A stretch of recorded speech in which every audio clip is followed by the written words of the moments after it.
والسلام على أشرف الأنبياء والمرسلين أما بعد فأعوذ بالله من الشيطان الرجيم بسم الله الرحمن الرحيم يسبح لله ما في السماوات وما في الأرض يسبح لله ما في السماوات وما في الأرض له الملك وله الحمد وهو على كل شيء قدير هو الذي خلقكم فمنكم كافر ومنكم مؤمن والله بما تعملون بصير خلق السماوات والأرض بالحق وصوركم فأحسن صوركم وإليه المصير يعلم ما في السماوات والأرض ويعلم ما تسرون وما تعلنون والله عليم بذات الصدور ألم يأتكم نبأ الذين كفروا من قبل فذاقوا وبال أمرهم ولهم عذاب أليم ذلك بأنه كانت تأتيهم رسلهم بالبينات فقالوا أبشر يهدوننا فكفروا وتولوا واستغنى الله والله غني حميد زعم الذين كفروا أن لن يبعثوا قل بلى وربي لتبعثن ثم لتنبؤن بما عملتم وذلك على الله يسير فآمنوا بالله ورسوله والنور الذي أنزلنا والله بما تعملون خبير يوم يجمعكم ليوم الجمع ذلك يوم التغابن ومن يؤمن بالله ويعمل صالحا يكفر عنه سيئاته ويدخله جنات تجري من تحتها الأنهار خالدين فيها أبدا ذلك الفوز العظيم والذين كفروا وكذبوا بآياتنا أولئك أصحاب النار خالدين فيها وبئس المصير صدق الله العظيم وصدق رسوله النبي الكريم الأمين ونحن على ذلك لمن الشاهدين والشاكرين والحمد لله رب العالمين مولاي صل وسلم دائما أبدا على حبيبك خير الخلق كلهم محرم الحرام کی آج 17 ہے. ہمارا نیا سال اسلامی اور قمری محرم شریف سے محرم کے مہینے سے شروع ہوتا ہے. یہ 1442 ہجری 1442 کا اب نیا سال شروع ہو گیا. اسی طرح 6 ستمبر ہے 2020 کی اتوار کا دن ہے.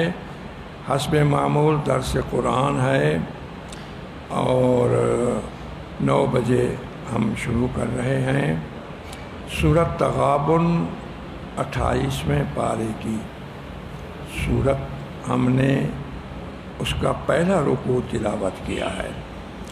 پوری سورت کے جو مضامین ہیں اس میں اللہ تعالیٰ کی ابتدا میں تسبیحات اور توحید خداوندی، اللہ تعالیٰ کی توحید پر دلائل انفسی و دلائل آفاقی اور دنیاوی و اخروی تخویفات بھی اور اس کے ساتھ ساتھ بشارت بھی.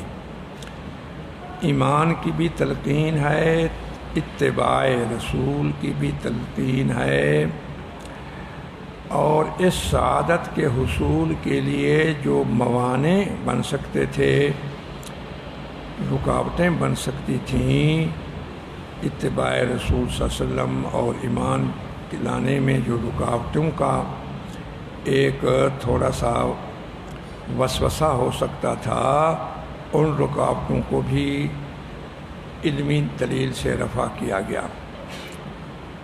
اور تغابن کا لفظ جو آیا شروع میں درمیان میں یوم یجمعکم لیوم الجمع ذالک یوم التغابن، اسی آیت میں جو لفظ تغابن آیا اسی کے ساتھ پوری سورت کا نام پڑ گیا. یہ اسم الکل بے اسم الجز کے قبیل سے ہے، اور تغابن باب تفاعل ہے، اس کا معنی ہے ہار جیت۔ تو قیامت کا دن ہار جیت کا ہوگا، کوئی ہار رہا ہوگا، کوئی جیت رہا ہوگا۔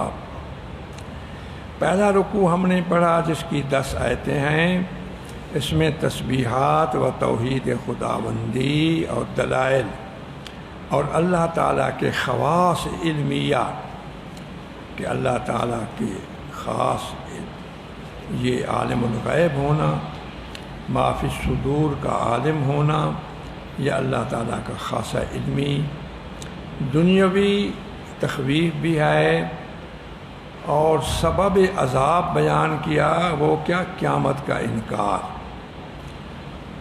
اور ایمان کی اور رسول اللہ کی اور ایمان باللہ اور ایمان بالرسول اور ایمان بالقرآن کی تلقین فرمائی۔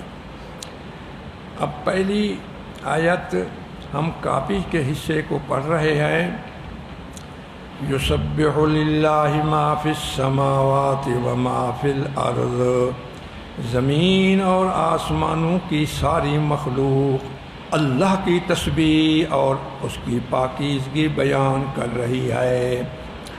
بہت ساری صورتیں اسی فعل سے، یا ماضی کا صیغہ ہے یہ فعل سبح، یا مضارع کا یسبح، یا امر کا صیغہ ہے سبح اسم ربک الاعلی۔ تو تسبیح سب اللہ کی مخلوق کرتی ہے، قولاً یا حالاً۔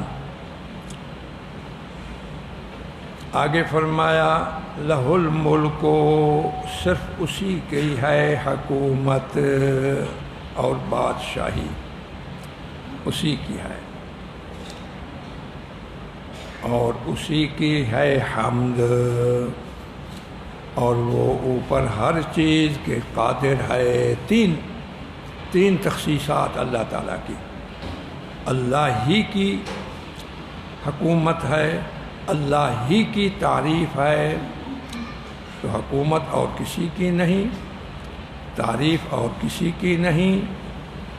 اب سوال ہوتا ہے حکومتیں تو اور ہیں، ذاتی اور دائمی اعتبار سے بدون اللہ کے کسی کی حکومت نہیں،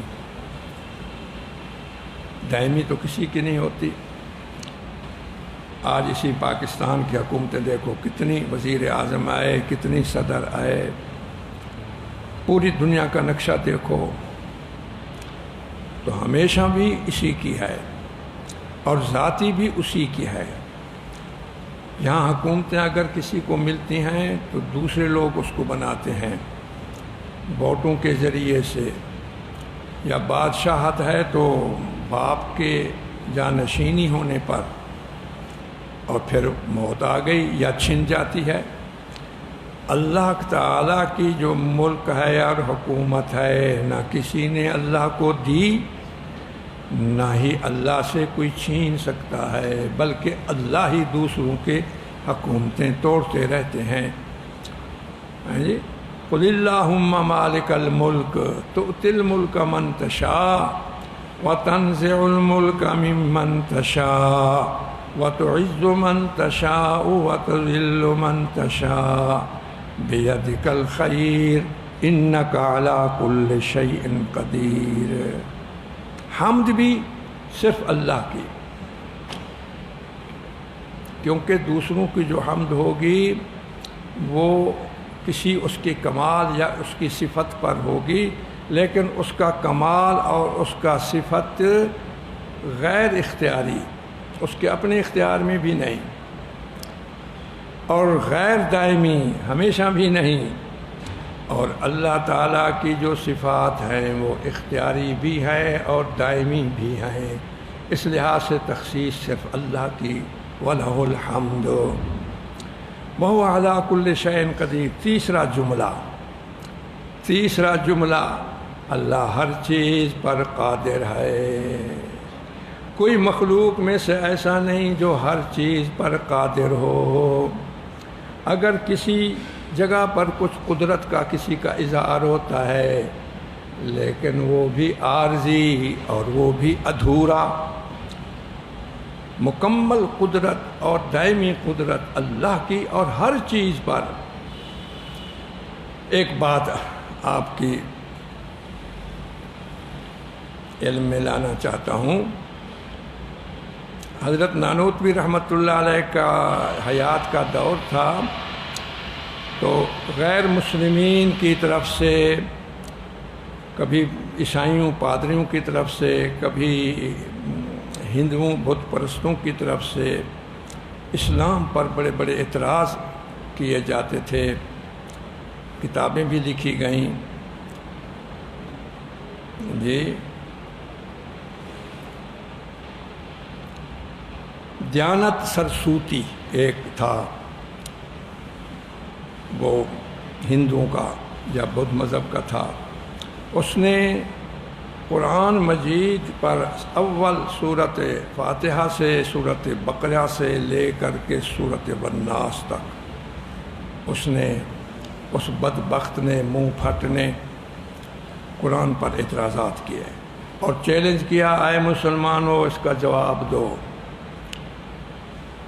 بعض ایسے اغلوطات ہوتے ہیں، چٹکلے ہوتے ہیں، وہ ظاہری طور پر ایسے ہوتے ہیں کہ ان کا جواب ذرا مشکل سا ہو جاتا ہے۔ ان کو ہماری زبان میں، عربی زبان میں اغلوطات کہتے ہیں، دوسروں کو مغالطے میں ڈالنا۔ تو اس نے اسی جملے پر بھی اعتراض کیا، وَهُوَ عَلَىٰ كُلِّ شَيْءٍ قَدِيرٌ، اللہ ہر چیز پر قادر ہے۔ اے مسلمانوں، تمہارا خدا ہر چیز پر قادر ہے، تو پھر چوری کرنے پر بھی قادر ہوگا؟ بتاؤ، چوری بھی تو ایک عمل ہے، پھر اللہ چور ہو گیا، چوری کرنے پر بھی قادر ہوا۔ اور ایک اور بات بھی کہی، وہ چونکہ گھر میں خواتین بیٹھی ہیں، اس خبیث نے بڑی توہین کے ساتھ اللہ کی طرف اور چیز کی بھی نسبت کی، وہ میں یہاں نہیں بیان کرتا، آپ سمجھ گئے ہوں گے۔ تو اس پر بھی وہ قادر ہے۔ ہائے ہائے، حضرت نانوتوی رحمۃ اللہ علیہ، حضرت نانوتوی رحمۃ اللہ علیہ نے اس سے مناظرہ کیا اور جواب دیتے رہے، اس کا بھی جواب دیا۔ فرمایا، چوری کس کو کہتے ہیں تو بتا، پہلے تو بتا، چوری کی تعریف کر، چوری کس کو کہتے ہیں؟ اس نے کہا، چوری کہتے ہیں اخذ و مال الغیر، کسی غیر کے مال کو بغیر اس کی رضا کے خفیہ طریقے سے چرانا، کسی غیر کے مال کو بغیر اس کی رضا کے اور خفیہ طریقے سے چرانا۔ غیر کا مال ہو، وہ اس کی ملک میں ہو۔ حضرت نے فرمایا تم پہلے یہ ثابت کرو کہ غیر کا مال کا کوئی مالک بھی ہے، غیر ہو کوئی اور اس اپنے مال کا مالک ہو۔ پہلے تو یہ بتاؤ کہ اللہ کے سوا کوئی ہے کوئی جو جس کی کوئی ملک ہو؟ ملک تو سب اللہ کی ہے، وہ جس چیز کو لے گا وہ اللہ اپنی ملک والی کو لے رہا ہے، غیر کی چیز ہے ہی نہیں، تو وہ چوری ثابت ہو۔ ہائے ہائے ہائے، اگر میں حاجی طفیل احمد صاحب کی جیب سے کچھ نکالوں اور اس نے مجھے پہلے کہہ دیا ہو کہ رشید احمد، میرے جیب میں جو کچھ ہے وہ تیرا ہے، اب جب اس نے کہہ دیا میں اس کا مالک ہو گیا، تو اب میں اگر اس کی جیب سے اٹھا لوں، وہ سوئے ہوئے ہوں، تو میں چور تو نہیں کہلاؤں گا۔ یہ تو بندہ بندے کو کہہ رہا ہے۔ اب اللہ کی ملک تو ہر چیز ہے، اللہ کے علاوہ وہ ملک کسی کی نہیں، اور کوئی ایسا ہے جو وہ واجب الوجود ہو اور اس کی ملک ہو؟ لاجواب ہو گیا، لاجواب ہو گیا۔ ہر زمانے کے، عربی کا ایک جملہ ہے، لِكُلِّ فِرْعَوْنٍ مُوسَىٰ، ہر فرعون کا ایک موسیٰ ہوتا ہے۔ ہر زمانے کا جو فرعون ہو، اس زمانے کا اللہ تعالیٰ موسیٰ پیدا کر دیتے ہیں۔ ہائے ہائے. تو یہ جملے آئے. اگلا جملہ والذی خلقکم فمنکم کافر ومنکم مؤمن. اللہ وہ ہے جس نے پیدا کیا تم کو، پس بعض تم میں سے کافر ہیں، بعض تم میں سے مومن ہیں. یہ تفریق ہوئی انسانوں میں ایمان کے اعتبار سے، کفر کے اعتبار سے، اور یہ تفریق خود انسانوں کے اختیاری ہے. اپنے اختیار سے وہ ایمان لائیں گے اور اپنے اختیار سے وہ ایمان کو ٹھکرائیں گے. جبراً اللہ تعالیٰ کسی سے کفر نہیں کراتے، جبراً اللہ تعالیٰ کسی کو ایمان لانے پر مجبور نہیں کرتے. یہ ایمان، اعمال، یہ اختیار ہے. فَأَلْهَمَهَا فُجُورَهَا وَتَقْوَاهَا. اللہ تعالیٰ نے استعداد رکھ دی ہر آدمی کے اندر بدی کی بھی، برائی کرنے کی. وَتَقْوَاهَا، اور تقوی اور نیکی کرنے کی. فمن شاء فلیؤمن، جو چاہے اپنی مرضی سے ایمان لے آئے. ومن شاء فلیکفر، جو چاہے اپنی مرضی سے کفر کرے.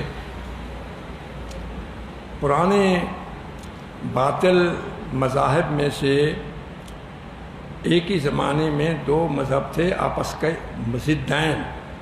ایک مذہب کا نام تھا، مذہب والوں کا نام تھا قدریہ فرقہ، دوسرے کا نام تھا جبریہ فرقہ. اور یہ دونوں انتہائیں ہیں، جبکہ اہل سنت والجماعت اہل حق اعتدال والے ہیں. جبریہ فرقے کا مسلک یہ تھا کہ آدمی مجبور محض ہے، جو کچھ ہوتا ہے وہ اللہ خود کراتے ہیں.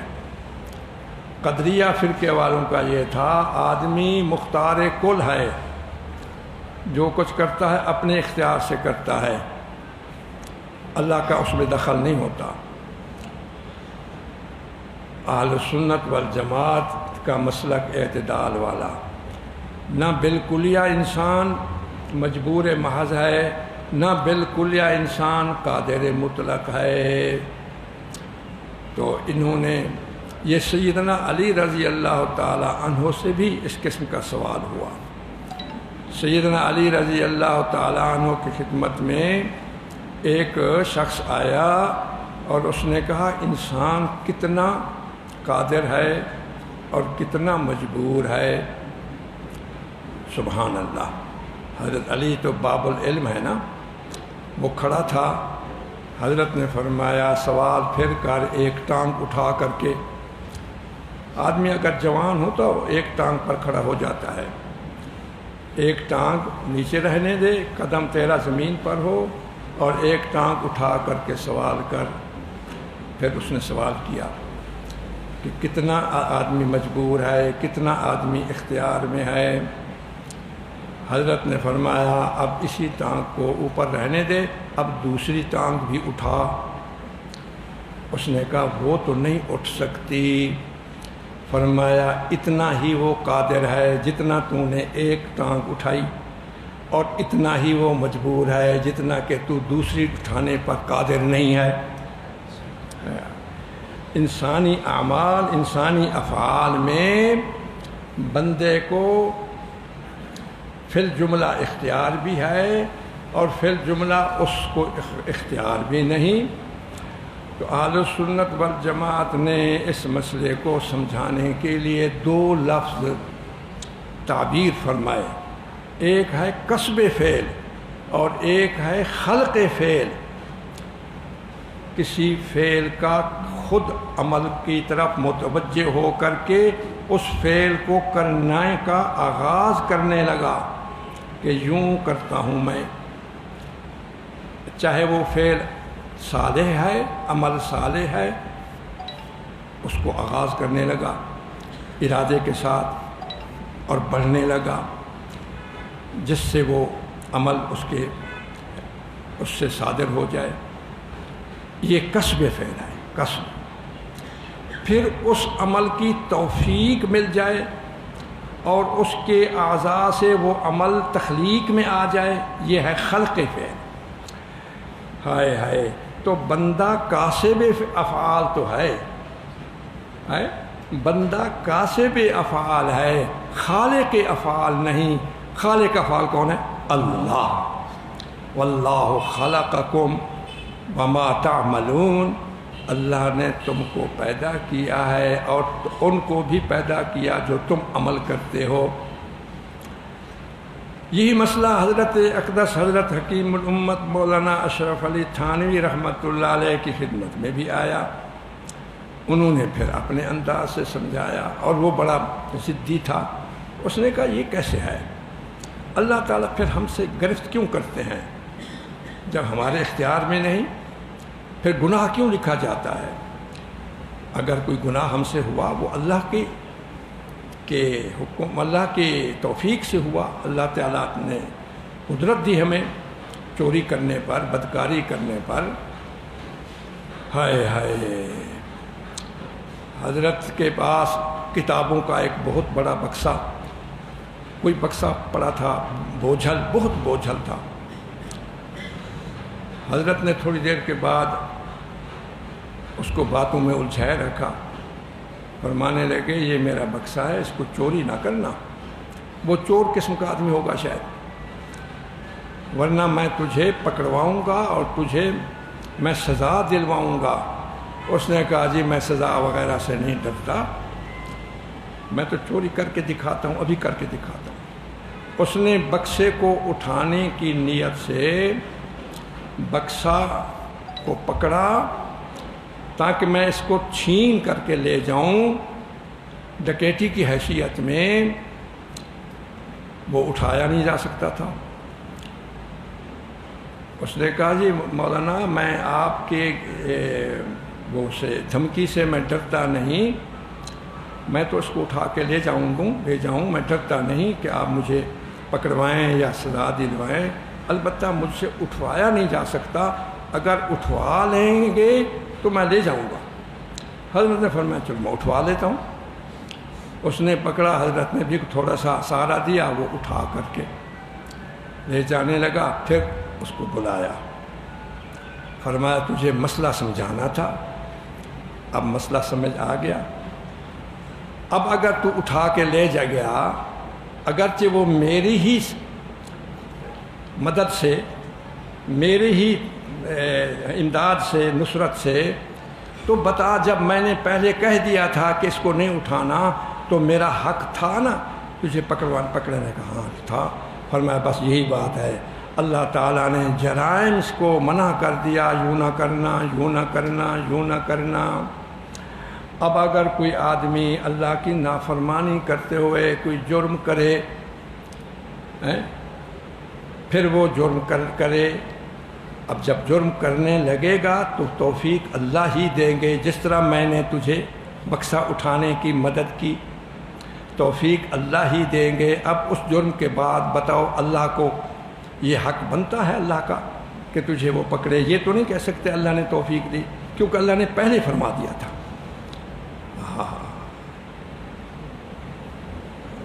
تو توفیق اللہ دیتے ہیں، بندے کا کسب ہوتا ہے۔ فَمِنْكُمْ كَافِرٌ وَمِنْكُمْ مُؤْمِنٌ وَاللَّهُ بِمَا تَعْمَلُونَ بَصِيرٌ۔ خَلَقَ السَّمَاوَاتِ وَالْأَرْضَ بِالْحَقِّ، اس نے پیدا کیا آسمان کو اور زمین کو ساتھ حق کے، اور اس نے صورتیں بنائی تمہاری، پس اچھی بنائی تمہاری صورتوں کو۔